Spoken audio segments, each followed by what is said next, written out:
What's going on, everybody? Welcome into Coda's Fantasy Sports Cove, and it is here. Week 2 of the NFL season is upon us.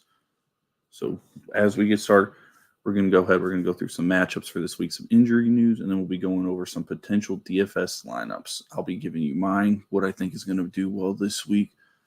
Prices for some of these players actually pretty good, especially with the injury news that's come out. So let's get right up into it. We're going to go ahead and start up with our matchups and injuries. First things first, we're going to talk about our injury. So, we got some news coming out for the early games. Active, Mark Andrews is a GOAT today. Clyde Edwards-Helaire, DeAndre Hopkins, Travis Kelce. Travis Kelce, Mark Andrews, the big one. The two top tight ends finally coming back to get started for the NFL. Here's hoping that we get some major production out of these two, because these two tight ends were taken pretty high in drafts, especially Travis Kelce going as a first rounder. See how the knee holds up, expecting the Chiefs to get back on track now that their number one weapon's back in the offense. Do have some inactives as of right now.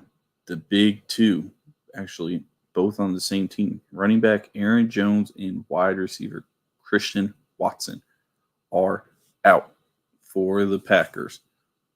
Big bump for A.J. Dillon. Big bump again for Romeo Doubs. Romeo Doubs looked very good last week. Had a pretty productive fantasy week. I'm pretty sure he had like 18 points or something like that. A.J. Dillon won't be splitting carries with Jones.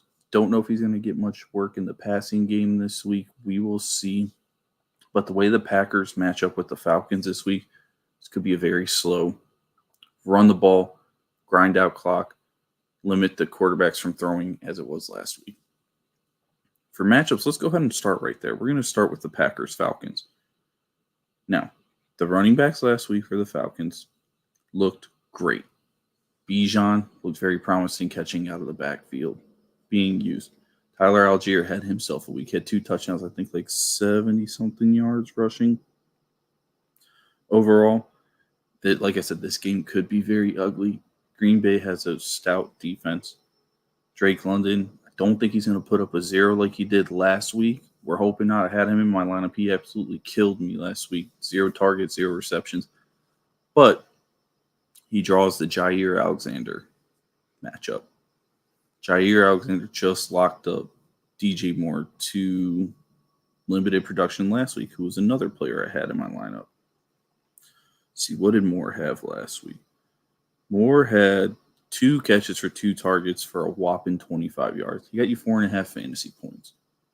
So look for Drake London to possibly be a deep flex consideration, or you're just going to go ahead and bench him this week. The usage is going to increase because the game flow is not going to favor the way the Falcons want to play. They're not going to be able to run the ball 30, 40 times a game. Ritter is going to have to throw the ball. Pitts and London have to get involved at some point. And I mean, Drake London's a good talent, as is Kyle Pitts. So eventually Ritter's going to have to start letting the thing fly. I don't think this week is the week to do it. I'm benching London personally. Kyle Pitts, I know the tight ends are slim pickings. You're probably just going to roll with him just to see what you got. But as we were talking, the splits between the running backs. This game's going to be running back heavy. Probably going to be slow, grinded out football, old school football. But between the backs, Algier had 15 carries, 75 yards, 2 touchdowns, 24.4 fantasy points. I have him as a flex option right now. I even have him up to a running back 2. So we'll see. He's going to get enough touches. If one of these backs get injured, their value is going to skyrocket. And then for Green Bay's offensive side of the ball, like we said, A.J. Dillon, huge bump. You could possibly put him in for the flex this week just to see how the game flow is going to go. Possible running back 2 upside this week. And then Romeo Doubs, wide receiver 3, possible wide receiver 2 upside this week because Christian Watson is again out. Moving on to our other matchups, we'll just start from top to bottom. The 1 o'clock slate, Raiders, Bills. No Jacoby Meyer, I don't believe. So look for Josh Jacobs to be involved heavily. Jacoby Meyer looked to be Jimmy G's favorite target last week, was on great pace last week, scoring touchdowns, being used properly. Devontae Adams, maybe this is bounce back week for him. We'll see the Bills. Again, everybody knows they got a great defense. We'll see how Jimmy G handles the pressure that's going to be in his face. I expect this to be a lot of run-heavy offense today with them. Looking forward to short completions because, again, Jimmy G doesn't like to throw deep. Possible Hunter Renfrow bounce back week. He didn't get targeted, I think, hardly last week. We'll see if he gets some short completions to try to make use of his quick burst. Bills side of the ball, you're hoping Josh Allen takes his head out of his rear end. 3 turnovers last week, ugly turnovers. Should be a bounce back week from the Raiders defense. Isn't as good as the Jets defense is. The Jets defense is like a top 3 unit in football on paper. That front 7 they have is filthy. Look for James Cook to go ahead and have another solid week. He looked decent last week. Of course, they got hurt by the turnovers. Look for Allen to bounce back. Stephon Diggs probably going to get busy and do his thing like normal. Need to see who's going to be the number 2 that steps up for the pass catchers in Buffalo. Gabriel Davis is as inconsistent as they come. Dalton Kincaid, the more we go on, he probably gets implemented a little bit more in the offense. We'll see. One of the most exciting matchups of this week, good old rivalry. We got the Ravens and the Bengals, baby. This is going to be interesting. Joey Burrow had a terrible week last week, knocking off the rust, not playing any in the preseason. Look for a big bounce back between Joey Burrow and his targets. All 3 of the wide receivers. T. Higgins had a donut last week as well. Jamar Chase had like 3 points or something in fantasy. Look for a big bounce back week. It's going to be a grinded out style game. Ravens defense is always good. AFC rivalry game. It's going to be a bloody mess out there. It's going to be a good one to watch. Joe Mixon might struggle this game, but he might get some targets out of the backfield that might help his value this week. Ravens side of the ball, the big man Mark Andrews is back. Lamar Jackson's security blanket. You're starting him. This is a potential great DFS stack this week. Those 2 are probably going to hook up with one another quite a bit this game. Andrews' potential anytime TD score. Zay Flowers looked amazing last week in his rookie debut. He's in the potential wide receiver 2 range, wide receiver 3 flex consideration. Don't think his usage will be as high as it was last week. But looking forward to Zay Flowers continuing to improve week upon week, get a better rapport with Lamar Jackson.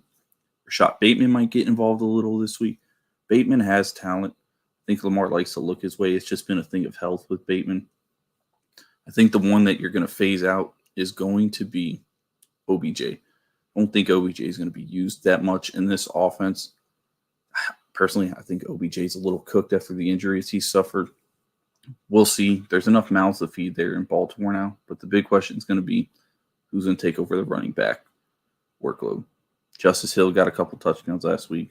Gus the Bus is a favorite there in the backfield. If you had to pick one to start, I'm probably going to go Gus Edwards.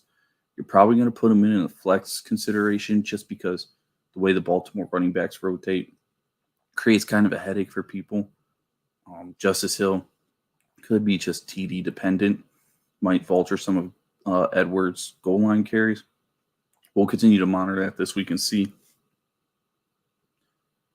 If you all have any questions, post them up in the comments. If you have any lineup questions, I know I go through racking my brain every week. Who should I start? There's always 1 or 2 players you just like give yourself a headache over. If you have any questions, go ahead, post them in the comments. I'll answer them and we'll talk about it. Chiefs Jaguars, this should be a fun one. This was our AFC championship game matchup from the previous season. Chiefs got Chris Jones back, so their defense should be stout this week, much more improved than what they were against the Lions. And they got Travis Kelce, only like the best tight end in the history of the game ever to come back. And actually, I just got a message. Kelce is going to be on a pitch count. Okay, so that might change it up just a little bit. Kelce on a pitch count, you're still starting him. If you draft him, you probably took him first round, very early second round if he lasted that long. Still, I'm taking Travis Kelce on a pitch count over 99% of the tight ends in fantasy just because the tight end position group is so weak and the drop-off from Kelsey to everybody else is such a large gap. They get in the red zone, you best believe Mahomes is going to look for him. He's a red zone nightmare to cover. He's probably going to get 1 or 2 big plays in this game. And again, the way the pass catchers look for Kansas City against the Detroit Lions, don't know if Mahomes' faith in them is shaking a little bit. Best believe if it's a third down, Mahomes is going to be looking for his boy Travis.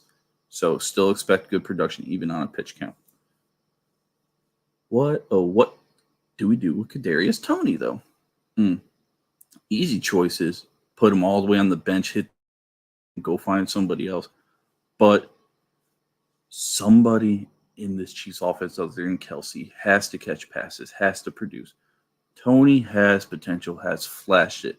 He's just in his head right now.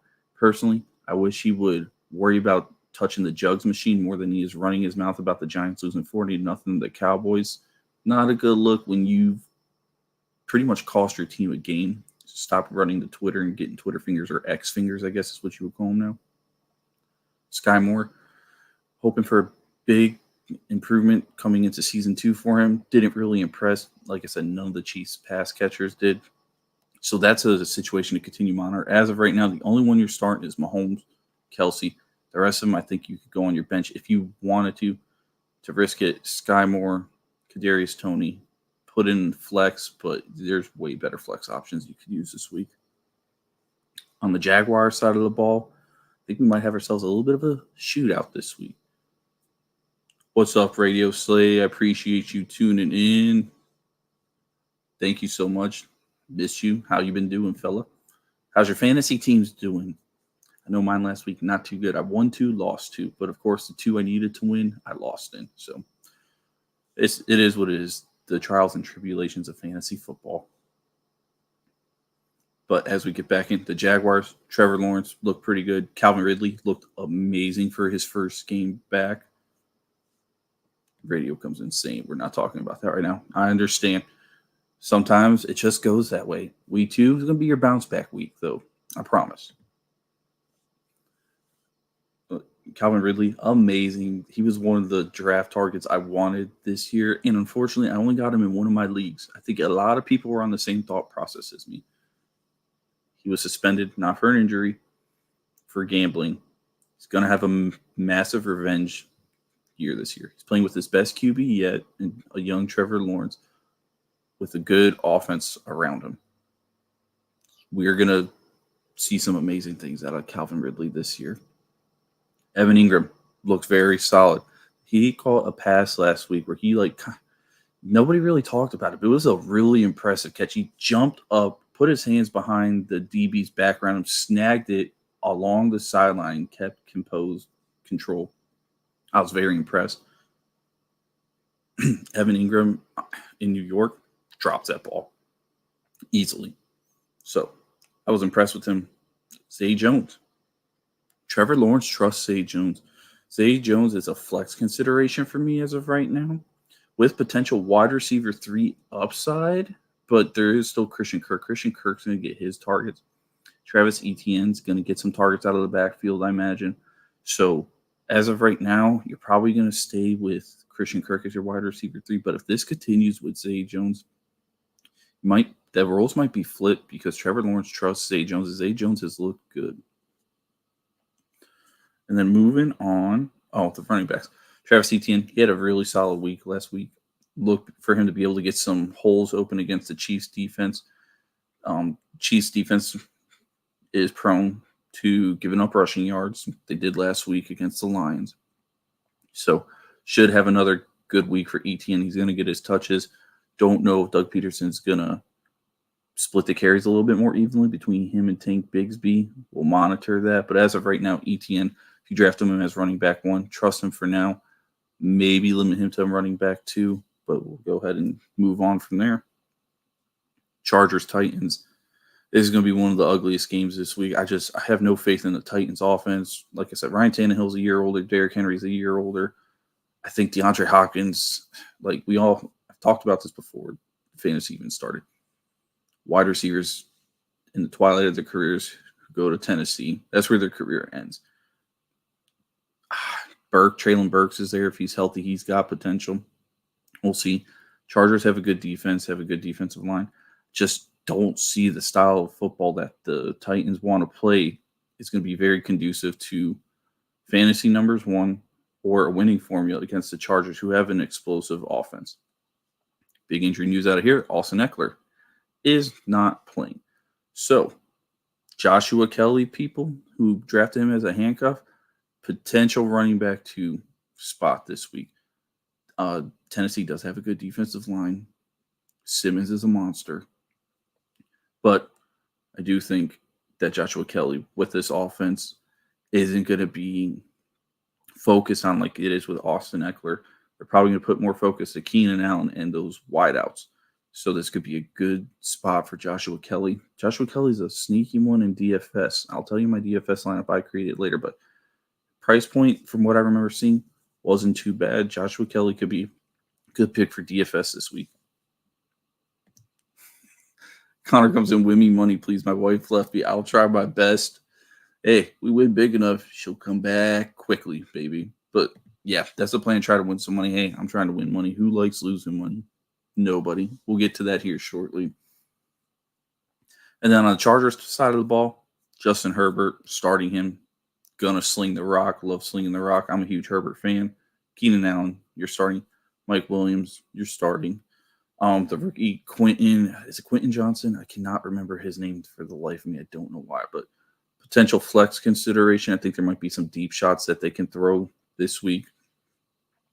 Gerald Everett, I always feel like it's kind of like a sleeper tight end.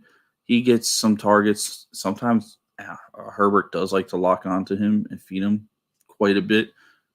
Potential red zone option this week. We should see some good usage, hopefully, out of Everett. That is his name. Thank you. I'm glad I actually got it right because usually I get them wrong. Net we rated the Packers Falcons. Next we're going Seahawks line. This could be a fun game. Let's see. What's it? Need Mike Williams to do something. I drafted Mike Williams 1 year, and it's like he is one of the biggest boomer bust players. When he booms, he booms. But the bust weeks, they're so bad. It's like, is it even worth keeping him? And he's always had injury problems too, so that's another thing kind of holds him back. Oh, my little cousin comes in. What's up, Colton? How are you, buddy? Seahawks Lions. This could be a fun game. I expect Geno to have a bounce back week this week. I cannot believe the Seahawks looked as inept as they did last week against the Rams. I was looking for the Rams to be like one of the worst teams in the NFL, and they laid the smackdown on the Seahawks. It was kind of embarrassing. Everybody saw the hilarious clip of Geno Smith seeing Aaron Donald come on a stunt free rusher saying, "Oh my God." I'd have the same reaction too. At least Geno was able to keep his thoughts composed to where he could throw the ball away and not get absolutely slammed. Kenneth Walker looked really good last week. I expect him to do really well. We thought Zach Charbonnet, maybe with him being drafted, was going to be a 50-50 split. Doesn't look that way. Pete Carroll looks like he's going to ride Kenneth Walker. So for those that had faith and drafted him, good job. Previously says, Geno is all of us. Yeah, one of us. One of us. Yeah, that was pretty terrifying. Donald came quick around on that stunt. Lions side of the ball, or I'm sorry, we'll continue with the Seahawks. Look for DK to get targets, Lockett, Jackson Smith, and Jigba going to be eased into the offense, probably get more production. But this is a week I think that Metcalf could potentially have a great week. I think he's going to get targeted. Lions that do have a little bit better of a defense. CJ being on that back end, I hate to say it because, I feel a little certain because of how he ended his tenure with the Eagles and the stuff he said on social media. He's kind of revitalized that secondary a little bit. He looked very good last week. So it could be a bit of a tricky week with the receivers for Seattle, but I still expect the top two to do pretty well. They're going to get their targets. They're going to have to throw the ball. I don't see it where the Seahawks are going to be able to just run the clock out like Pete Carroll tends to do. Other side of the ball, we're all about Jahmyr Gibbs, baby. I think the coaches, from what we've heard this week, we're talking they're going to get him more touches the more he gets comfortable. And we saw it, folks. He put on some flashes of brilliance last week. How about them Raiders? Steve coming in. We haven't touched the Raiders yet.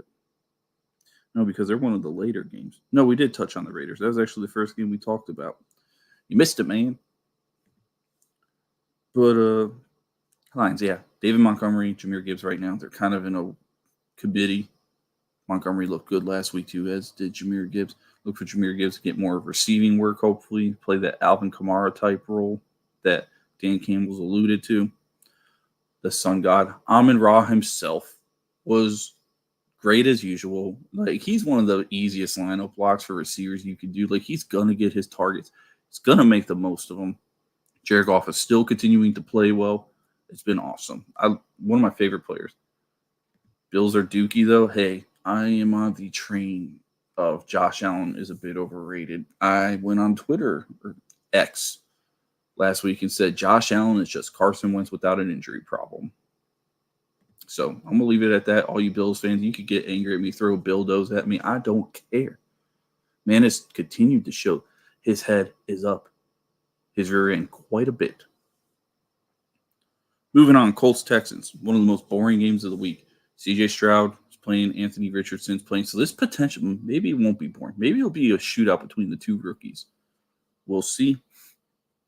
I know both quarterbacks were kind of banged up after last week. Richardson, I think, got banged up like twice in the game. He was hobbling at the end of the game. He hurt his knee, it looked like, a little bit. So he's for sure playing, though. So this should be exciting. He looked good. Appreciate you, Radio Slay. One of my OG moderators coming in with the shout-outs and the commands. I kind of forgot I had all these for Twitch. It's been so long since I've really used Twitch. But, yeah, so who knows? Could be boring, or it could be a very exciting game between two rookies. Richardson looked the part last week, rushing, throwing. He's got a strong arm. He's athletic. Michael Pittman looked great. Thought Michael Pittman was going to have a struggle. I thought most teams without Jonathan Taylor are going to key in on him. This is one of those cases where the talent's there. You trust the talent because they're just as good to get through these coverages and make plays. Other than that, don't start anybody from the Colts backfield. That was about as ugly as it gets. Nobody is claiming that wide receiver 2 spot on the Colts. Alec Pierce didn't look very good. And then as far as Colts offense goes, that's about all I got for him.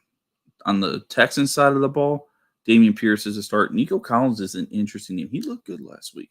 Wide receiver 3, if he continues to build a rapport with C.J. Stroud, he could potentially move up into wide receiver 2 territory. So we'll see how that continues to go. Next game, we got Bears and Bucks. For what I thought would have happened in week 1 last week, the script got flipped. Thought for sure the Bucks were going to lose. Looked terrible. I'm not a Baker Mayfield guy. Thought for sure the Bears would have kept a competitive game with the Packers. Was expecting improvement from Justin Fields. Now he's got a new wide receiver 1. All the news coming out of camp was, whoa, Justin Fields looks so great. Turns out Justin Fields looks great because, folks, the Chicago Bears defense is straight, hot, dookie, acidic diarrhea. Defense is trash. The offensive line for the Bears, trash. Fields is hot garbage.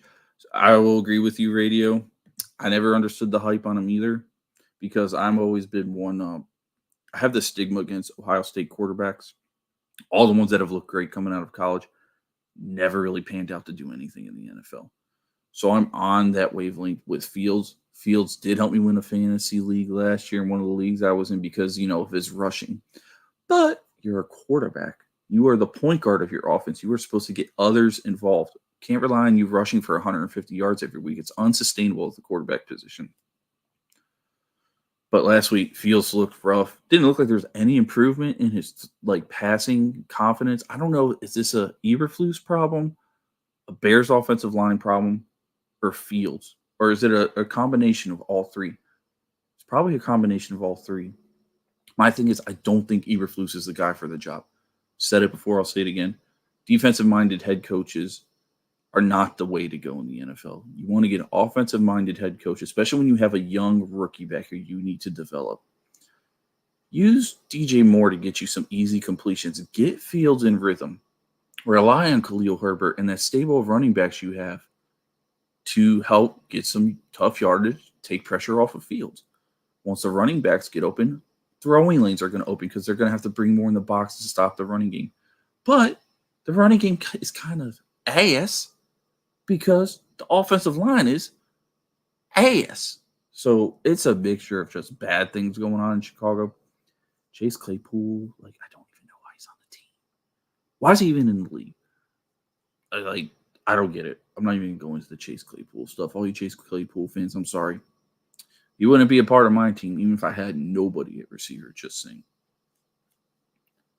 Buccaneers side of the ball, Mike Evans did okay. Baker Mayfield, all right. Not too bad. Not too shabby, Baker. Yelling at people, telling them to get their weight up. I do love some Baker Mayfield trash talk, folks. I can't even deny it. Not a fan of Baker, but the trash talk, it's A1 for me. Evans looked good, caught a touchdown. Chris Godwin, we expect to be kind of like a good target hog for Baker because he likes to throw short sometimes, doesn't really like throwing the deep ball. Rashad White, not very effective as a runner last week, but you can't argue with like the touches. You're going to play somebody that gets you 20 touches a week at the running back position, especially if they can catch out of the backfield, which White can. So White, good running back too. I had him last week. He did okay. He didn't do great, but there'll be better weeks ahead. Tampa Bay offensive line isn't as great as it was. Yes, I know. Do you expect them to be behind a lot of games? And honestly, there's nobody behind Rashad White that's competing for touches. So, like, yeah, I'm going to be playing him every week. I know there's some hesitations with it, but you can't. There's not many running backs that are going to get that many touches on a week in, week out basis. Giants and Cardinals. I mean, talk about Drake. The Giants started at the bottom last week. Didn't even put up one whopping point. Now Dallas defense is for real. But I mean, you just paid Daniel Jones all this money to look like that. 40. What did he get paid? 40 million, and then he gets put up 40 points, and he puts up a donut. I mean, come on, people. You gotta be kidding me. That guy is trash. The Giants, thank you so much for paying this man. I've never been so happy in my life. That said, should be a bounce back week. Expecting the Cardinals to be like the worst team in the league. However, they gave the Commanders a fight last week. I actually thought they were going to pull it out. But I don't think they have enough firepower.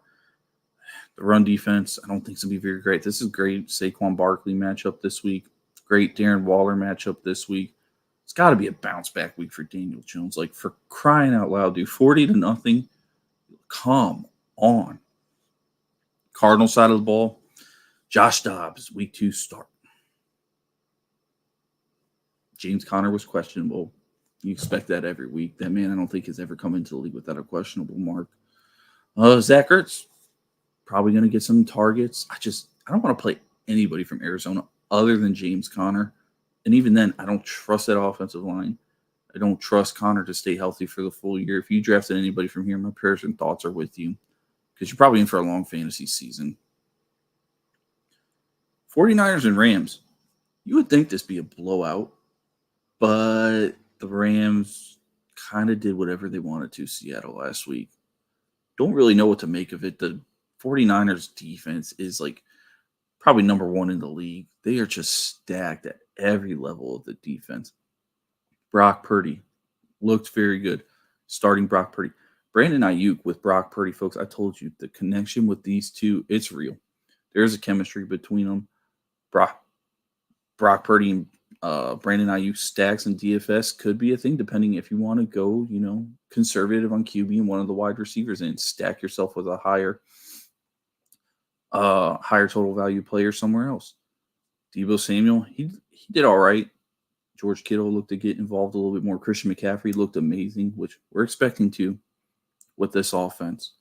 It's always been a health thing with McCaffrey, but this team's going to be explosive. They are facing, one of the greatest defensive linemen we've ever seen in Aaron Donald. So let's see how the O-line for the Niners holds up this week. I expect them to hold up pretty well, though. Yeah, another great week. I'm expecting from Ayuk and McCaffrey. This might be a bounce-back week for George Kittle. He might get more involved this week. We'll see. And then on the Rams side of the ball, No Cooper Cup. Oh, I can't think of that receiver's name though. Achua, I believe, from the Rams. Did great. Like some of these Rams receivers came out of nowhere and played really well last week. But again, going against one of the best defenses that the NFL has to offer. Could be a comeback down to earth game for the Rams. They are not that talented, especially without Cup. We'll see what happens. I'm not trusting any running backs this week. Kyron Williams looked much better than Cam Akers. Cam Akers just like is so ineffective with his touches. Don't trust him. I'm sitting anybody that I have this week from the Rams. If you have Stafford as your starting QB, maybe put Achua in. Other than that, though, it's kind of like you're throwing a dart at a dartboard. Just kind of hope for the best. Jets, Cowboys. This would have been a very exciting game, if Rodgers didn't get injured. I've offered trades of Garrett Wilson just because, my dreams on him are crushed this year because of Aaron Rodgers' injury. But reports are Zach Wilson's a changed man.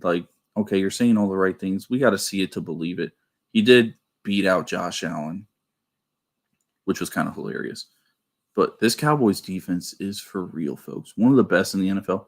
Micah Parsons is an alien back there. That guy is a game wrecker.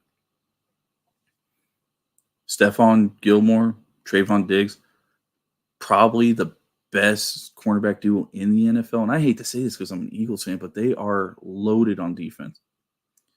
Big news on the offensive side of the ball is Brandon Cooks is out. So anybody that has Michael Gallup, put him in your lineups. Think he'll do really well. Wide receiver 3 flex territory. Even have, spoiler alert, I have Michael Gallup in one of my DFS lineups this week. Jet side of the ball, Breece Hall. If that's what you look like in limited touches, my Lord, I can't wait to see you healthy. He had 10 carries or something for 120-something yards. In 2 carries, he had over 103 yards or something crazy. Breece Hall, didn't even look like he was injured. That was amazing. This keeps up. Dalvin Cook might be an afterthought in this offense. Cook's going to be there to take some touches so they don't overload Breece, but baby, that was as good as it looked. I am upset I didn't draft Breece Hall, honestly. I love Breece Hall, but looked as good as advertised last week.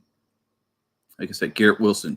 This is not a week I want to play any Jets offensive weapons other than the backs. Garrett Wilson, going to have a tough time with Diggs and Gilmore. Lazard, probably going to have a tough time. Whatever tight end starts for the Jets, if you need to go that route, probably going to struggle. Micah lines up in coverage sometimes. Van Der Esch isn't horrible. This is one where you play the running backs, even then you're a little hesitant. This week just does not look good. Zach Wilson may be a changed man. He ain't changing this week against this defense, folks. I'm sorry. I don't see it happening. Pressure's going to get to him. It's going to get in his head. He's going to do Zach Wilson things. I hate to say it. That's what's going to happen. Commanders and the Broncos. This one could be interesting.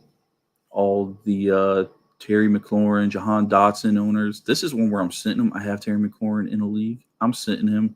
Probably going to get the Patrick Surtain the second shadow, I would assume. And if he does, Patrick Surtain's probably cornerback 1 in the NFL right now, if you ask me. He is so impressive. Sam Howell, the unknown with him still. Yeah, they bounced back and won last week, but they looked terrible at first. Don't really know what to do with the backs. They're in a committee, but Brian Robinson, you would think, gets more touches than Gibson. And then on the Broncos side of the ball, Sean Payton, looking like he's going to help Russ cook a little bit. Cool. That'd be awesome. Javonte Williams got some good usage last week. I know they're slowly bringing him back up to speed, but look good, getting touches. Payton's going to use him like Kamara. I believe in Javonte Williams this year. I was a huge Javonte stan last year. Believe in him this year. Cortland Sutton scored a tutty. That was nice to see. He didn't really do that much last year. No Jerry Jeudy. Sutton's going to be wide receiver 1. Greg Dulcich, I think, might be out with a hamstring, so Sutton might even have more targets going his way. But let's make no jokes about it, folks. Commanders' defense is pretty solid. That front 7, very good. That defensive line is pretty ferocious. So we'll see how the Denver O-line holds up. Let's see if Russ can cook a little bit more. Let's see if we can get some cookage out of Russ.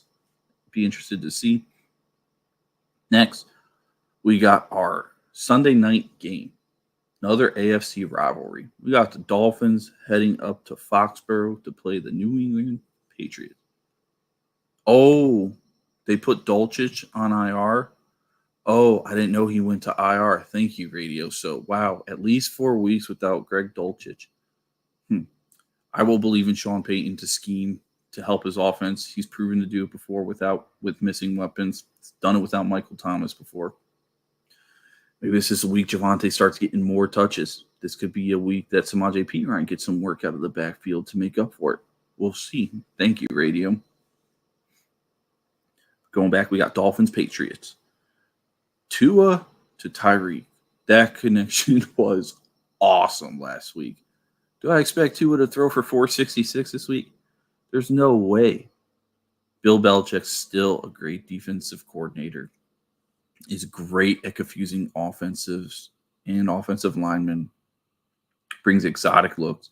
Knows how to limit players. I mean, Tyreek is going for 2,000 yards this year. That's a great start. I think the Patriots will have an answer. I don't think Tyreek's going to go as crazy as he did last week. Still think Tyreek's going to leave his fingerprints on this game. Christian Gonzalez looks very good last week. I can't lie. It looks like they got a great pick in him. So we'll see. Waddle, bounce back week this week, possibly. Mostert, you're starting just because the Dolphins don't really have anybody else at running back right now. On the Patriots' offensive side of the ball, Mac Jones might struggle because the Dolphins have a pretty loaded defense themselves. The tight ends looked good last week, but that any tight end in the league is going to look good against Philly's linebackers and safeties right now. Anytime a linebacker or a tight end plays against Philly's defense, probably want to start him. TJ Hawkinson had himself a great game last week. Hunter Henry and Mike Gesicki both looked good last week.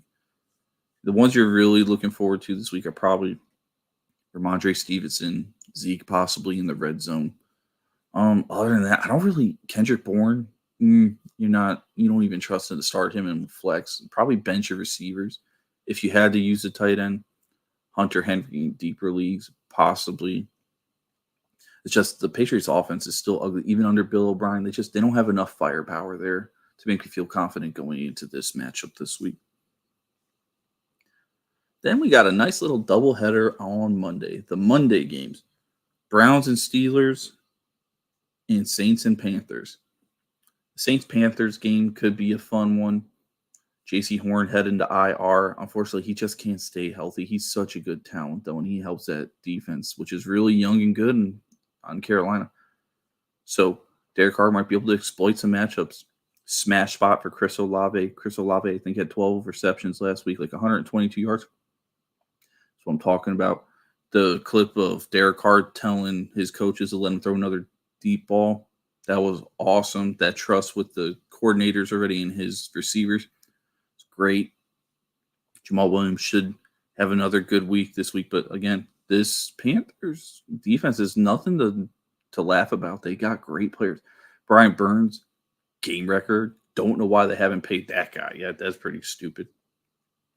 Panther side of the ball. What was Bryce Young going to do? We'll see. I mean, the Saints have an okay defense. They're not as good as they've been in years past, but they're still serviceable. Is he going to try to test Lattimore at all? We'll see. Don't really know who the wide receiver one is there.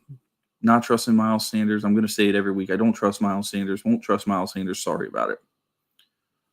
Other than that, don't really know who you would want to play from this game other than some Saints players. But we'll see. Browns, Steelers. One of the best rivalries there is. I love watching these games between these two. It's almost as good as the Steelers-Ravens, in my opinion, even though the Steelers have generally dominated this matchup. But Kenny Pickett has got to have a bounce-back week after what we saw last week. Again, they played the 49ers, best defense in the league. Browns' defense is okay. It's nothing like the 49ers. Expect a bounce-back week for Pickett. No Deontay Johnson with the hamstring. That's probably going to nag on him for the rest of the year. So you would expect George Pickens to be wide receiver one going forward. Fryermuth, I think, also got banged up, but I think he's playing this week. I could be wrong, so don't quote me on that. Let me check it right now.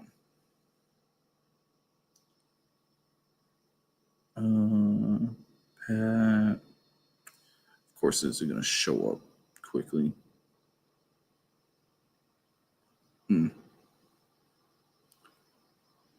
Let's just see if I can find him real quick. Oh, look at that. The first league I chose.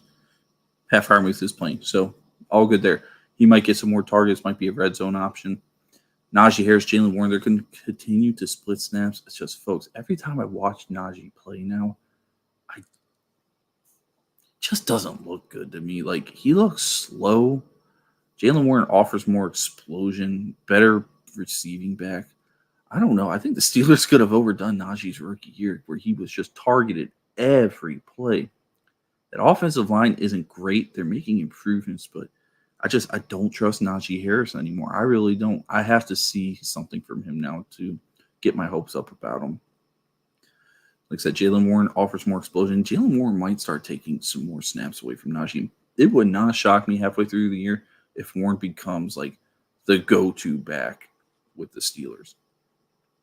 And then on the Browns side of the ball, I mean, Watson looked okay last week. I don't know if we're ever going to see like the passing games we've had in prime Watson. I just don't know. But he's got the weapons to do it. Amari Cooper's a great wide receiver. Elijah Moore, I think, could potentially be a very, very good wide receiver. He's shown flashes of it. David Njoku's a very good tight end when healthy. You got Nick Chubb to pound the rock. You have a very good offensive line to stand behind. We'll see. I just don't know if we'll ever see Watson get back to form. Cooper is unlikely to play. I did not know he was injured. That's right. Never mind. I did see that because I do have Elijah Moore. Elijah Moore could be another one. Daily fantasy you pick up. Steelers defense though is pretty good. Don't know if you guys heard of that fella named TJ Watt or not. Pretty solid. Mika Fitzpatrick, you guys ever heard of him? One of the best safeties in the league. Probably the best safety in the league. So, yeah, we'll see. It's not going to be an easy matchup this week for Watson, but I do expect they're going to have to throw the ball. It's not going to be one of those ground and pound games. I don't think you can just because the defensive line on both sides is decent. And the Steelers have one of the best D-lines in the game. But if I'm not mistaken, I also think Cameron Hayward is out for an extended period of time. So that hurts them up the middle because Cameron Hayward's a stud. And then, yeah, that's all we got for our matchups this week. Let's head on over to – let's get our DFS lineups. I'm still learning how to work with this program, so I don't know how to post like my lineups or post pictures or anything on here yet. So I'll try to learn that when I can. But as of right now, the one lineup I put in was starting from QB going down. I got Trevor Lawrence, got him at 7,800. QBs are always expensive near the top. I'm not one that likes to go bargain shopping for DFS for QBs. Like to get a QB I trust, like to get some stacks with them. I think Trevor Lawrence against KC with this potentially having shootout written all over it. I got him stacked with Calvin Ridley. Calvin Ridley's at 8,300. I think he was the second most expensive receiver this week. Just the connection with those two was awesome last week. I expect Lawrence to lean his way heavy this game. At running back, I did put Joshua Kelly in as a running back. It's only $6,300. That's a good bargain play for you. Yes, Tennessee right now is ranked like second against the run. I just think the Chargers, with all the firepower they're going to have, is going to be way behind in this game. Josh Kelly might be getting touches, kill clock if they get up big. Red zone opportunities, a bigger back. Expect him to do some work in between the tackles. We'll see. And then I also kind of went bargain shopping again for A.J. Dillon. He was only $7,000 this week in DFS. With Aaron Jones being out, the usage increases there. Dillon, I mean, big, strong. He's got some of the biggest quads we've ever seen. He looks like Godzilla running through the hole sometimes. Maybe get some red zone work. Maybe he does get more passing opportunities. He did catch some balls last week, so maybe he gets more in the receiving game. That'll boost him up. Honestly, like I expect him to score at least once this week. The Falcons have a decent defense. AJ Terrell's a very good cornerback. Maybe Terrell does put the clamps on Dobbs a little bit. We'll see. But as I said, I got Calvin Ridley, wide receiver 1. I did go bargain shopping again, and I did pick Romeo Dobbs. He looked very good last week. With Watson out, he's like the go-to target. So I picked up 2 of the only real scoring threats from Green Bay, if you ask me. Now, could that come back and bite me? Yeah, I'm sure it could. But you know what? For $6,300 for Romeo Dobbs, I'm fine with it. That's a good price point. Next, I went Michael Gallup. Michael Gallup against, a terrific Jets defense. But Brandon Cooks isn't there. I look for Dak to go Gallup's way because he's a bigger receiver. Sauce is probably going to follow CD, I would imagine. So I do think Gallup could find some spots where he can get some decent targets. And again, he's only $5,700 this week. It's not, that's about as bargain as you get for a receiver with wide receiver 2 upside this week. Tight end, they're just so ugly, the tight ends. And I don't want to pay a premium for the tight ends, even though I probably could have. But I went Darren Waller this week. I think he has a bounce back week. The Giants can only go up from what they gave us last week. That was a horrendous showing last week. So, yes, Darren Waller, $6,600. Only had 5 fantasy points last week. I expect that to go up. Daniel Jones doesn't like to throw the ball deep. They really don't have the wide receiver personnel, I think, where he's going to be comfortable throwing it deep because Waller's one of their tallest receiving options they have. Look for him to get some utilization over the middle, maybe some quick tight end screens. Not sure. I have Brandon Ayuk in my lineup as well, $7,500, 28.9 fantasy points last week. Again, Brock Purdy and Ayuk, the connection's there, the chemistry is there. Playing the Rams, I don't know how this game's going to go, but that chemistry between him and Purdy, they love getting Ayuk. Ayuk is a rack monster. Expect him to get the ball. Then for my defense this week, I went Chargers, $4,300. They're a little bit on the cheaper end defensive-wise, but Tennessee's offense is so ugly. There's not enough explosiveness there for me to feel comfortable playing anybody but Derrick Henry because he's going to get his touches. So we'll see. Treylon Burks might do something this week, but Chargers have a good enough defense. I would think they'd be able to stymie the offense that the Titans are going to put out. And, if the Chargers go up big, those pass rushers, Bosa, Mack, they could pin their ears back and get after Tannehill. He's got a little bit of some scrambling ability to him, but another year older. He's not as spry as he once was. So we'll see. They'll have to pass the ball. I think Tannehill will make a mistake. Doesn't like to throw the ball. Tennessee offense is predicated on the run and play action. We'll see. But that's what I got going on for our Week 2 matchups, daily fantasy lineups. If you all enjoy this content, make sure you follow me on Twitch, X, YouTube, Spotify if you like listening to the podcast because this audio will go up on the podcast platforms. I'm on Spotify, Apple Podcast, iHeartRadio, Google Podcast. Appreciate everybody for tuning in, interacting with the chat. We'll continue to do these every week before the games tip off. Unfortunately, today I have to go to work. So I can't really watch any of the football games until I find a hiding spot at work to watch on my phone. But yeah, we'll continue to do this. We'll have fun. Try to continually improve the podcast as we go on. But again, thanks for everybody tuning in. Be a friend. Tell a friend. Come to the Cove, baby, because the water is fine. Peace, everybody.